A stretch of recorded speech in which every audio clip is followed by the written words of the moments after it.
You finally hit it. 6 figures, $100,000. Somewhere along the way, you built that number. Quietly, one paycheck at a time, one deposit at a time. And when you finally looked at the total, you expected to feel something: relief, pride, maybe even a little disbelief. Instead, you felt almost nothing.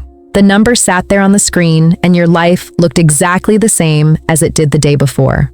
Same apartment, same car, same worry, if you're honest, about next month's bills. Somewhere you'd been told this was the milestone, the number that meant you'd made it. And yet, it doesn't feel like progress. It barely feels real. Here's what almost nobody explains.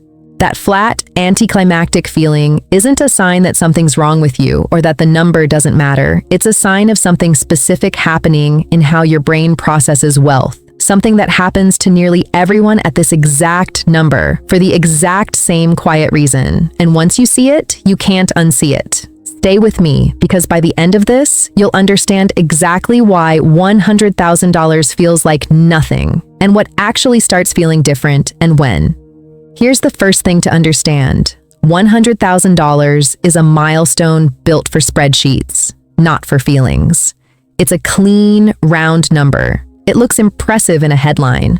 It sounds like an achievement when you say it out loud. But your day-to-day experience of money has nothing to do with round numbers. It's built entirely from small, repeated signals.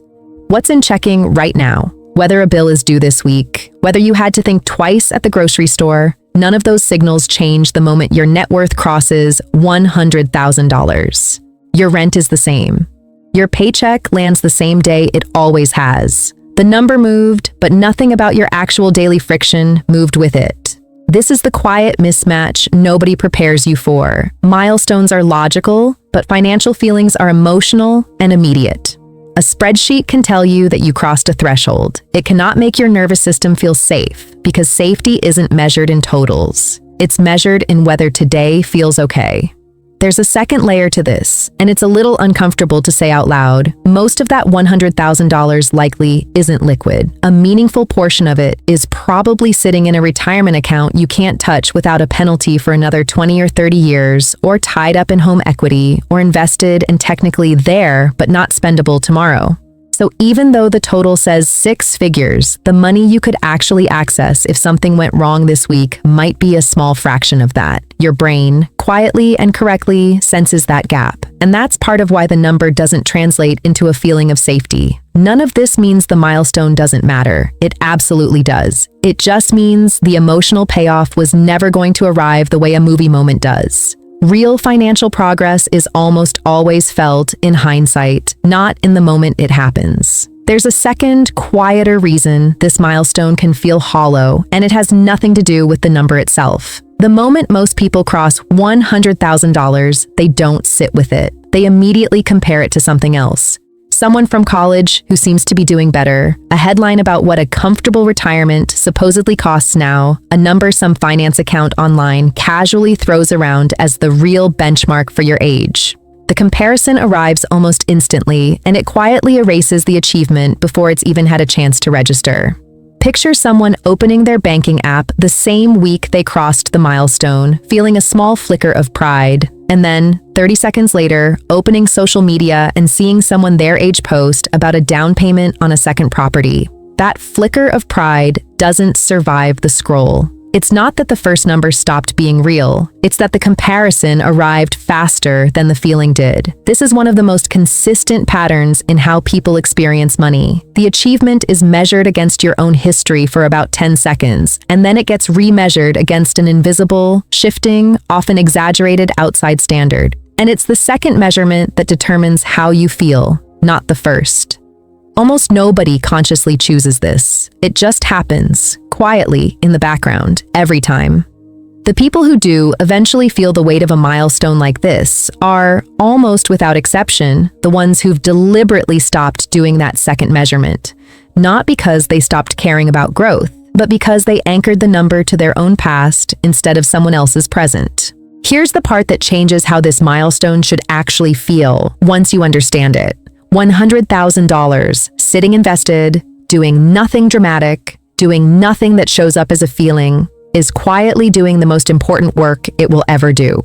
Compound growth isn't loud in its early years. It's loud eventually, but the loud part comes later, and it depends entirely on this quiet, unfelt stretch happening first.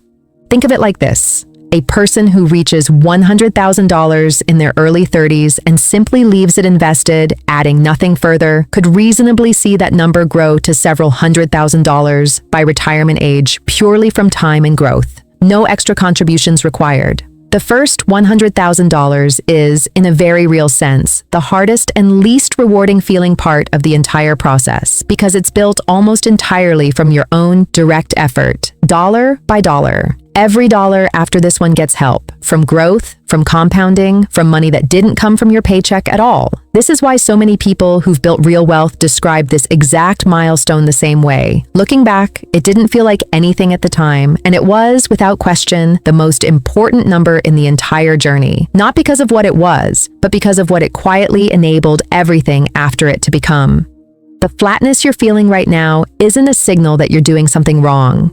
It's the specific, unglamorous texture of the exact stage where the real machinery starts running in the background, long before it's visible. If $100,000 doesn't feel different, it's worth being honest about what actually does. Because something does, eventually, and it's not usually the next round number people expect. For most people, the shift isn't felt at $150,000 or $200,000 either, purely because those are just bigger versions of the same abstract total. What tends to actually register emotionally is the first time investment growth in a single year outpaces what you personally contributed. That's the moment the math stops feeling like I worked for this and starts feeling like this is working for me. And that shift, when it happens, tends to land far harder than any milestone number did. For someone with $100,000 growing at a typical long-term market average, that crossover point, where growth alone starts outweighing new contributions in a given year, often isn't far off, sometimes just a handful of years away, especially if contributions continue.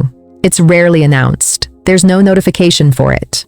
Most people only notice it in hindsight, scrolling back through their own numbers and realizing the shape of the growth had quietly changed. That's usually the moment people describe when they say wealth finally started to feel real.